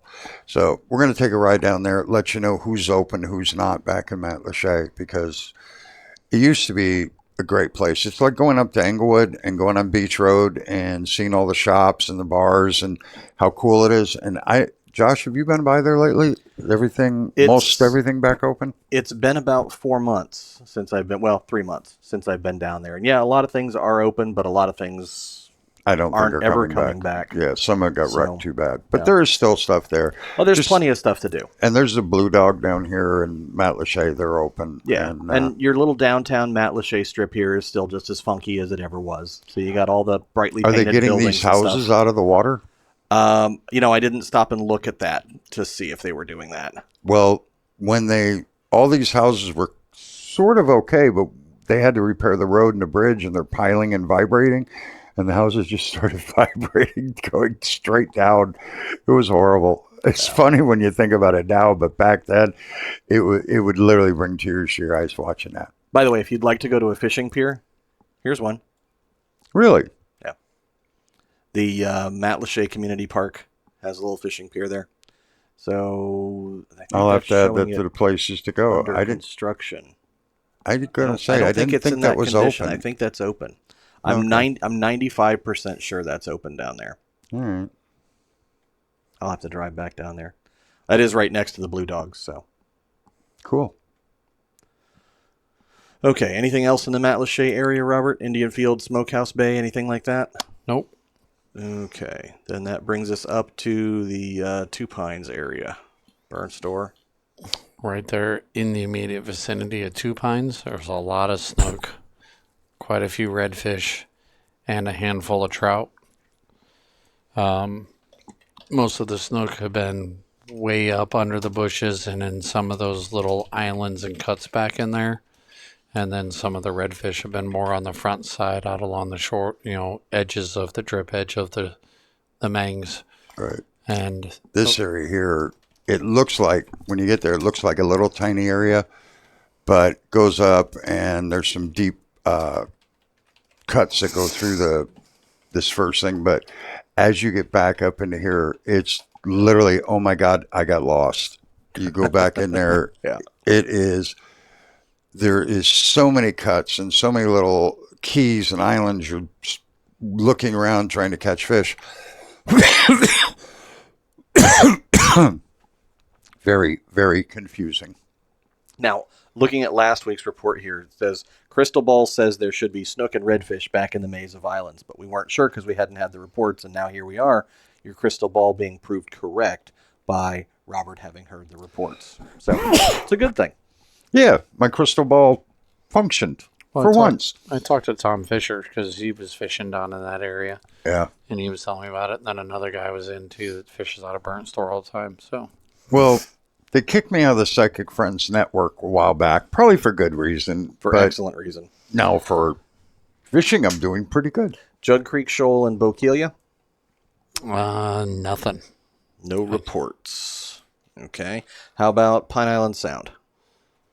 Their Spanish mackerel are ate up all over the place down there, from all the little deeper holes to some of the deep holes, 8-10 feet of water out towards the passes, around the shacks, everywhere. I mean, guys are talking about all the plastics that they're going through that used to be pufferfish. Now it's Spanish mackerel destroying their stuff. Whoa. Well, it's an upgrade anyway. Yeah. They're getting some trout down there, especially by Captiva rocks. And then one guy did really good on trout on the outside of Patricio. Mm-hmm. And he got several in the teens. And then he saw some snook and what he thinks were redfish cruising around the bushes over there. He couldn't get inside because there was 2 people already on the inside fishing in their boats. So he just stayed on the outer perimeter. He had a bull shark scare the crap out of him that was about 6 feet long, came out of nowhere, just went right under his boat and freaked him out. What else? More towards the Captiva Pass, some more trout, some baby gag grouper, and a few sheepshead. Yeah. So kind of a good mixed barrage throughout that whole area, but I've had probably about 8 different people tell me about the fishing down in there. Yeah, the whole thing about down in here, I usually wait till the rain starts, so the fishing is bad up at the north end of the harbor, and I'll come down here when the fishing's not so good up in the north end. But right now, the north end of the harbor is pretty good fishing. So I save the gas. I don't do that. But usually around April, sometime in April, especially June or July, I fish down in Bow Bay, Turtle Bay, Gasparilla Sound, Pine Island Sound. I fish that a lot in the summer because that's where the fish are. We don't have many. All right. Pirate Harbor and the East Side Keys. Still some of the funnest boat trips ever have been down there with you. Yeah. Yeah. I love it down there. I mean, it's gorgeous, but it's a long ride. That's, 25, 30 miles to get there. Yeah. Still just cool. Just it's the very knowledge and everything that you've always taught me over the years that I Now I got to go back I and could never find it in remember a boat if you wanted me to, but the amount of stuff that you Trying to showed go me back down there is crazy. Stuff I do just like nothing. But at one point I spoke German and Spanish, Right. as well as poor English. So, Right. and I don't do that anymore. I don't remember how to say hardly anything in German or Spanish anymore. I forgot half my English too. The important thing is being able to talk to a fish, Frank. That's what really counts. East Side Keys, Pirate Harbor? East Side Keys has been quiet, but Pirate Harbor's had some trout out front, some bonnet heads, and then some Spanish mackerel just on the outside edge of the bar on the south side, kind of working your way towards Burnt Store. Okay. But I've got nothing for didn't hear of any small snook or redfish or even bigger snook on the east side proper. Okay. Like I say, this coming week, it's still going to be slow on the east side. The week after that, the east side will pick up and just go nuts. You're going to have fish everywhere. North we go. Alligator Creek, Poacher's Cut, and Skating Rink. We got jacks right there at the mouth of Alligator Creek, along with some small trout. And then guys have been seeing some small schools of mullet over there. Another guy was in here, just left Riviera or whatever yesterday, and saw a school of mullet, again, Peter mullet. And he said that there was a couple of big, looked like snook to him, up on the flats in like a foot and a half of water, just chasing those fish and trying to blow up on them. What happened this year, the weather was so bad through when the mullet run was going on. We had storms, high winds, cold weather. It was nasty. The price of mullet is way down. So with the mullet not being worth much, it really wasn't worth a lot of the commercial boats to send those big purse seine boats out into the Gulf to chase them down. Couldn't hardly see and usually they cheat. They use drones and planes, and not allowed to do that, but they do it. And they go out and decimate the mullet population. This is the first year that between the weather and the price, some of the mullet actually got to spawn. Well, no red tide too. And we didn't have any red tides. So between the lack of human activity, the lack of red tides, we actually have schools of mullet running around. If they would think about that. If they would ban the landing of any mullet on the west coast of Florida, you can't ban mullet fishing, but you can ban the landing or sale of mullet on the west coast of Florida.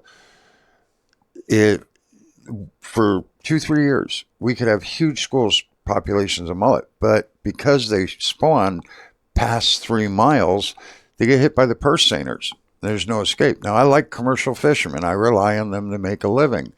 But there are times it's not worth it for the price.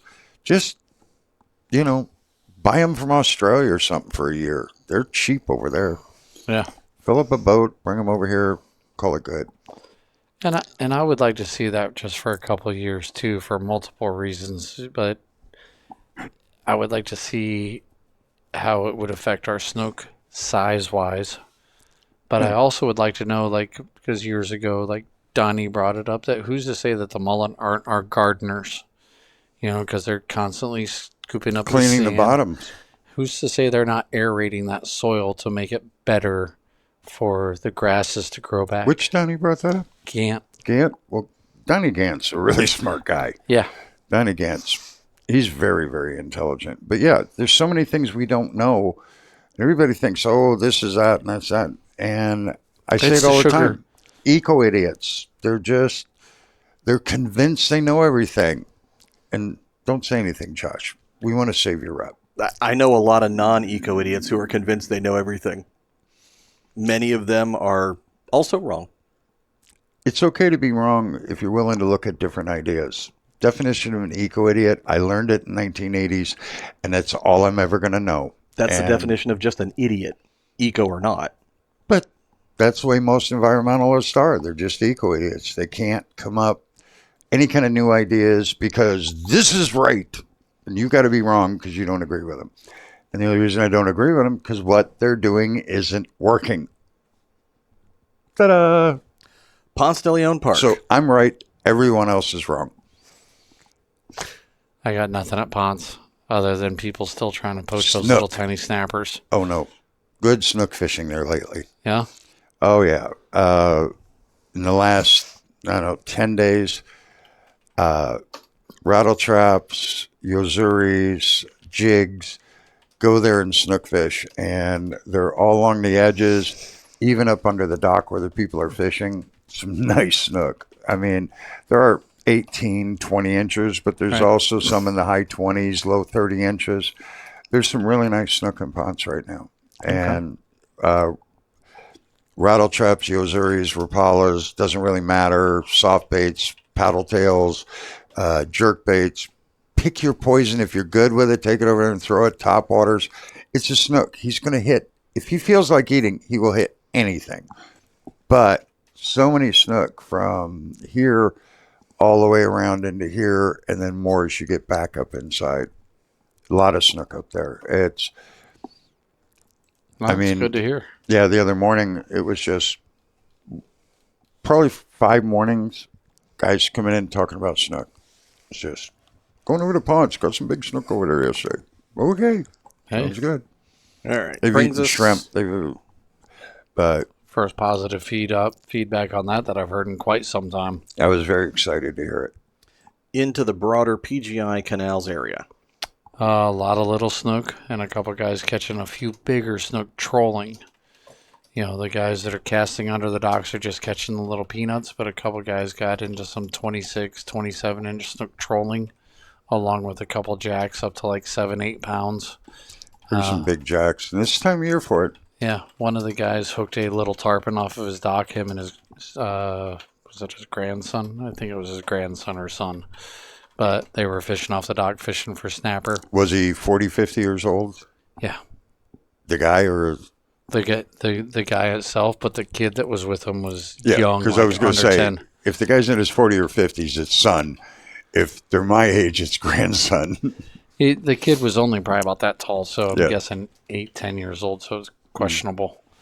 But they hooked a little tarpon, threw it in the air, jumped, and then got right off. A couple guys have seen some small bull sharks cruising through the canal, which is the first report I've heard of them starting to move around in the canals, that people are starting to see them, so that usually tells you it's starting to warm up. And just a lot of little mangrove snapper.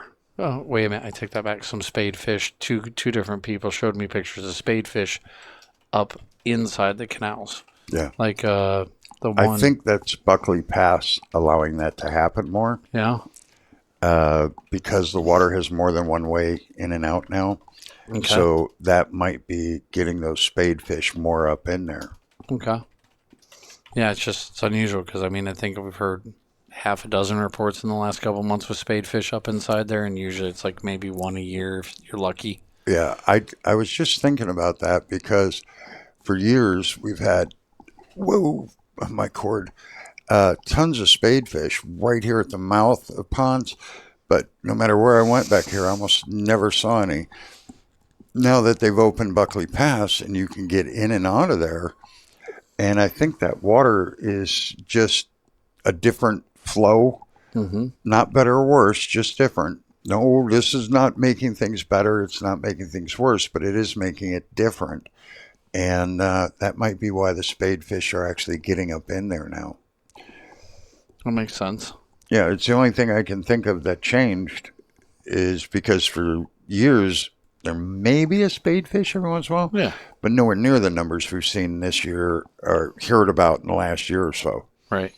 So that's the only thing that changed. So it's got to be it. How about the Alligator Creek Reef? Some spadefish on that. There's been Spanish on there off and on, but not consistent. And then a couple of small sheepshead. Well, Spanish is never consistent on the reef because they're traveling fish. They don't hang out in an area. They'll go from the reef to the middle hole, the Pirate Harbor hole, up to the 20-foot hole. They're Spanish mackerel always moving somewhere, and they're always, because they never stop moving. I don't. No. They've got to be like sharks where they can shut down part of their brain, because very seldom do you ever see one sitting still. I've never seen one sit still. They can't. They have to swim. They got no choice. That's what I would have thought. A ram feeder or ram breather, right? So, yeah, they cannot do the mouth pumping thing like Right. a redfish or a snook can. They've got to swim. Yeah.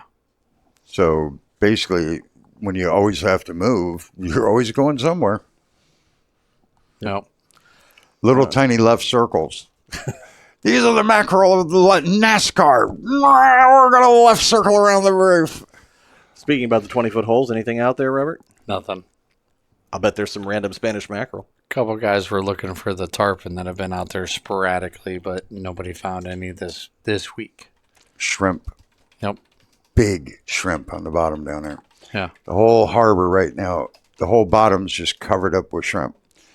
And some of the guys going through with their depth finders, they're seeing a layer of 6 to 8 inches of shrimp as that tide's going out. I mean, it's just on the bottom of the depth finder, you're seeing the bottom, and above it just like a little layer of something.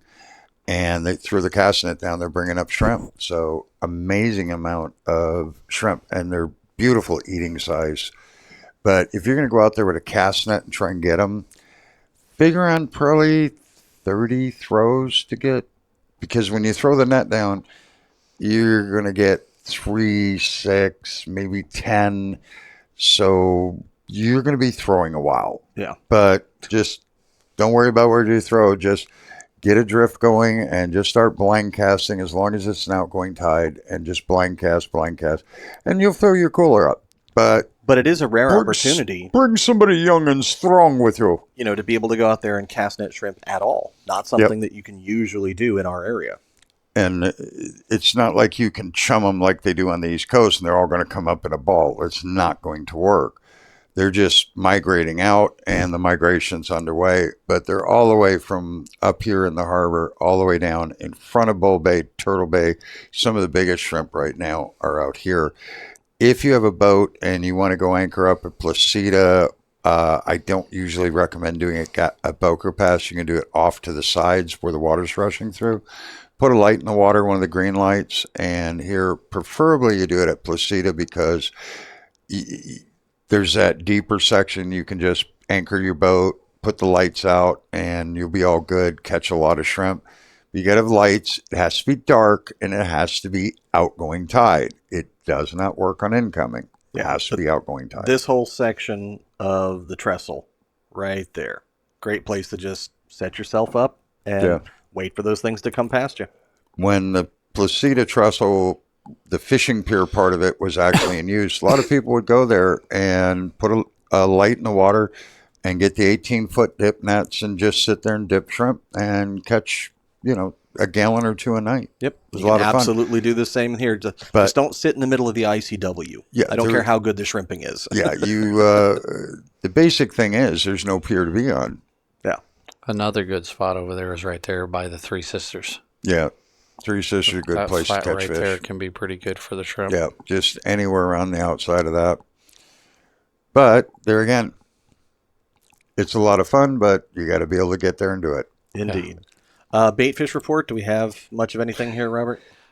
Supposedly they found some yesterday, according to a couple captains and a couple regulars, but it's been very hit or miss this last week. Bokeelia's got some possibility of Pirate Harbor, Marker 2 it a little bit, but it's still random, hit or miss, and most of them are tiny. Yeah. A few good schools of big bait around, but boy, once they're found, they're gone. Yeah. Yeah, it's definitely a massacre. And then we've got some bigger bait out off the beaches. There was another guy asking if we carried something smaller than a 1/8 or 1/4 inch mesh net. You want an 1/8 mesh? We had that. Is it the 3/16 one? 3/16, one in yeah. there. Mm-hmm. And he's like, "Well, will that work to catch bait?" And I said, "Well, you'll catch small fish with it, but I wouldn't consider that bait." He didn't give me the chance. Yeah, I know. Yeah, I was just coming over. Like, what are you going to do with that? If you're wondering about this and how we talk about the bait and everything, let's say there's 50 boats go out on the average day, right? Mm-hmm. And there's 365 days in a year. Let's just give it a break and say 325 days a year, 50 boats go out and catch bait. So you'd have 50 times 350. That's 17,500. And if they each caught 300 pieces of bait, right? So that's 5,250,000 pieces of bait a year.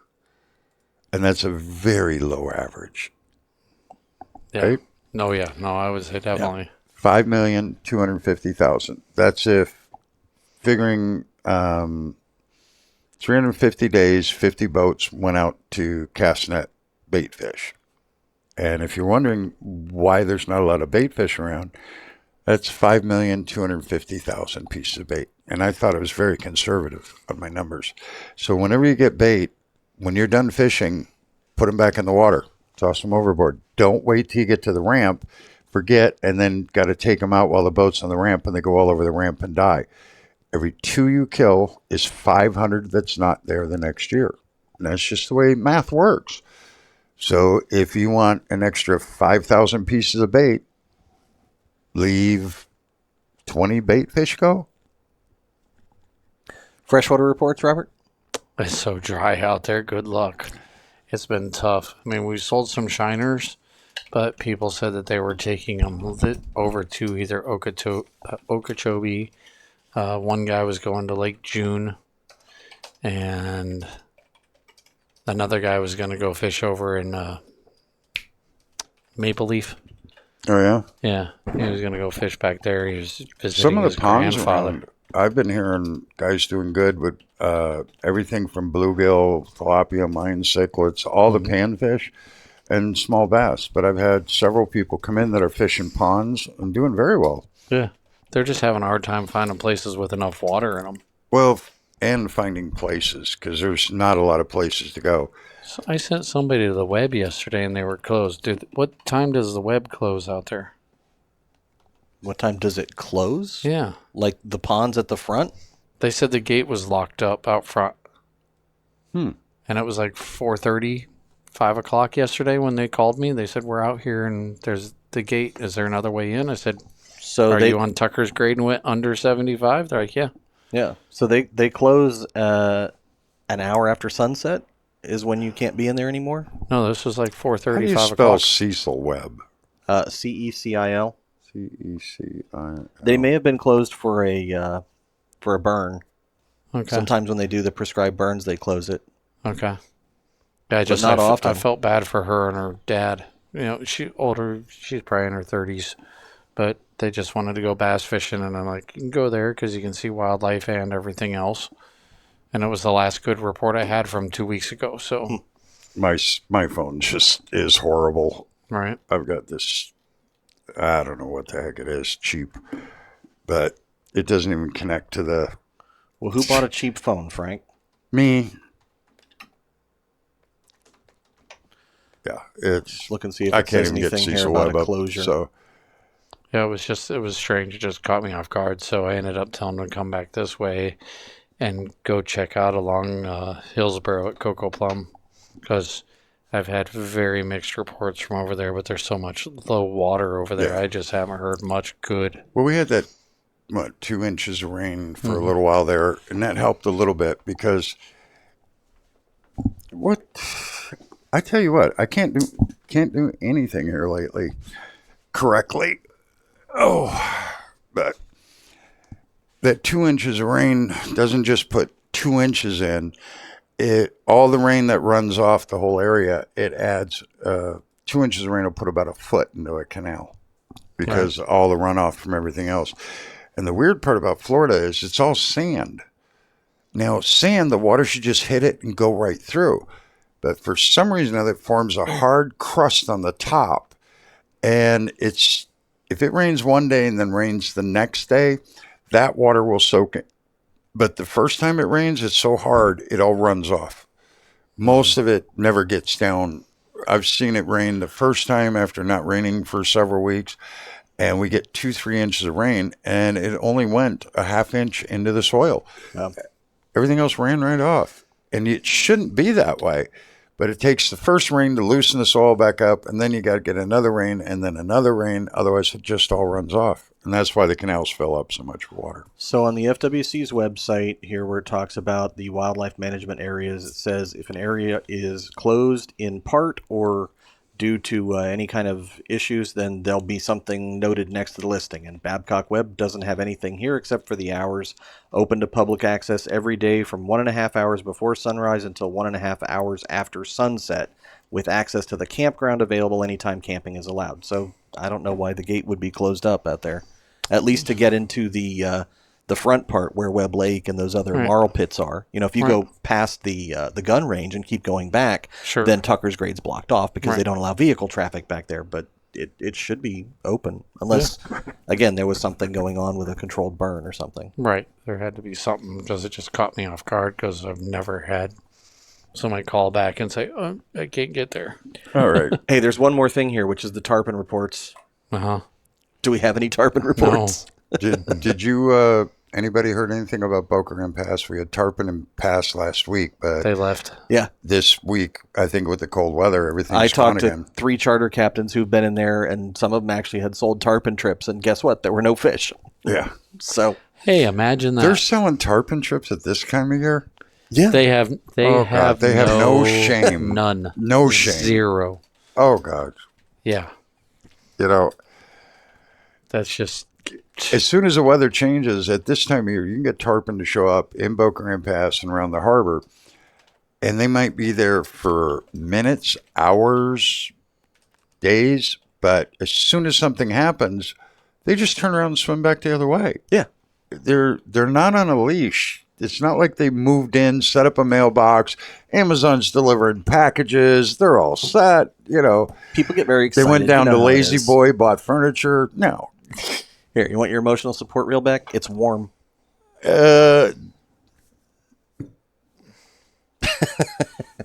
Soon. I just think it's soon. mean. Fine. Let me have that one, Robert. I think it's mean what they do. No, okay. That's done too. Okay. This is just mean. That was mean. This didn't go anywhere unthwarted. Oh, now you feel so much better. You got to try that, Robert. It just makes you feel so good. just turn that quantum benchmark. Look at that. Yeah. See, even you have a smile on your face. Instantaneous smile. Look at that. He's trying to hide it. He's trying to hide it. There he goes. He can't. It just makes you feel better.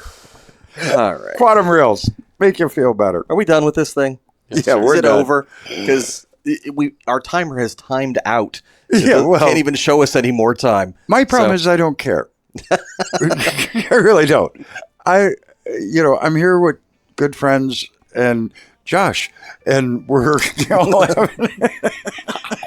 Yep, that's cool. My emotional support mute button right here.